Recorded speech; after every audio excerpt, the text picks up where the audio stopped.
दर्शक मित्रों, हूँ छुं पूजा रावल। बनास दिशा न्यूज में आपનું સ્વાગત છે। જોઈએ આજના મુખ્ય સમાચાર।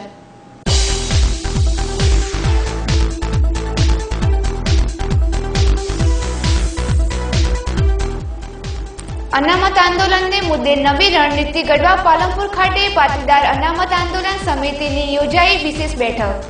आज रात्रे 8 वागे तमाम पाटीदारों पोताना घरे थाળી वगाड़ी अनामतनो अवाज पहोंचाडशे दिल्ही सुधी।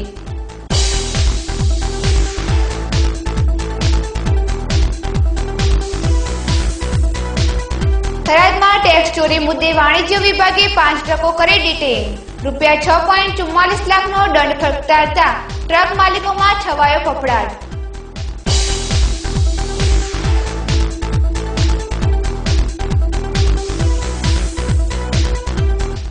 पालनपुर खाते कलेक्टर अध्यक्ष स्थाने जिला कक्षानी रोड सेफ्टी काउंसिलनी योजाई बैठक। लोको में ट्राफिक अवेरनेस लाववा करायु विविध कार्यक्रमों आयोजन।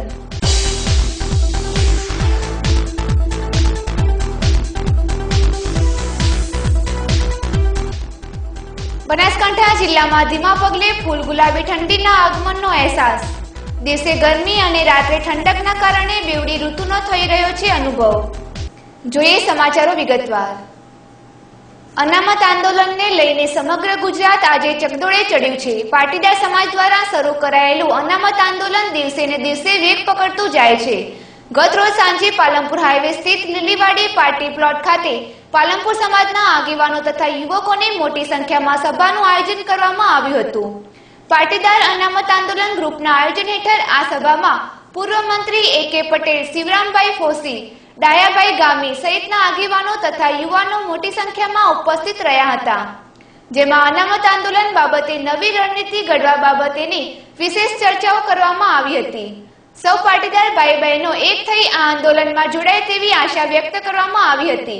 तदुपरांत आज रोज रात्रे 8 वागे तमाम पाटीदारो तेमना घरमां 10 मिनिट सुधी थाળી खखડાવી आ अवाज दिल्ही सुधी पहोंचे एवो प्रयास करी आ आंदोलनने गतिवंतु बनावशे एवी घोषणा पण करवामां आवी हती।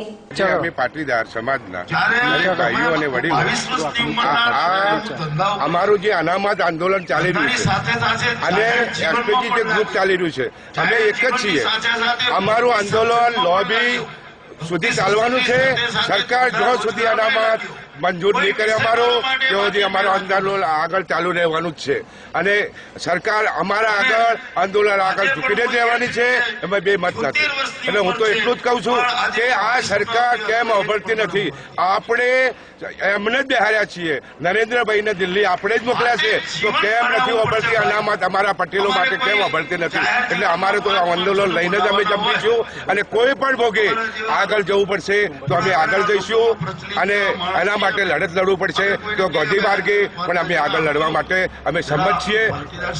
અને 44 ધારાસભ્યો જો અહીંયા ગુજરાતના પાટીદાર બેઠા હોય, સંસદ સભ્યો બેઠા હોય, તો આનંદીબેન જો અમારા પટેલ તરીકે બેઠા હોય તો એ આજ અમારી વાત નથી સાંભળતા। ખરેખર અમને શરમજનક લાગે છે અને એ અમને દબાવવાળી જે વાત કરે છે એ ખરેખર અયોગ્ય નથી। બીજું કે એમને અમે વોટ આપે છે અને નોટ પણ આપી છે, છતાં અમારી વાત નથી સાંભળતા, એટલે અમને ખૂબ દુઃખ થાય છે। એટલે આજે અમારું જે સંગઠન અહીંયા બનાસકાંઠા લેવલે પાટીદાર જે અનામતનું સંગઠન છે એ એસપીજી ગ્રુપ અને પાટીદાર તરીકેનું અનામત ગ્રુપ અમે એક જ છીએ। અમે કોઈ ભેદભાવ છે નહીં અને આગળ અમારું બનાસકાંઠાનું આંદોલન અમે ચલાવવા માટે એ માટે મિટિંગ અમારી રાખેલી છે।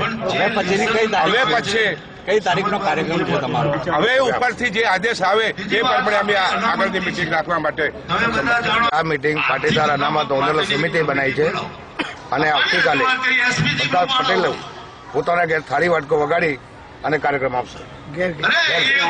રાત્રે 8 વાગે આવતીકાલે રાત્રે 8 વાગે દરેકના ઘેર થાળી વાટકો વગાડી 10 મિનિટ સુધી થાળી વગાડવી જો દિલ્હી સુધી પડશે।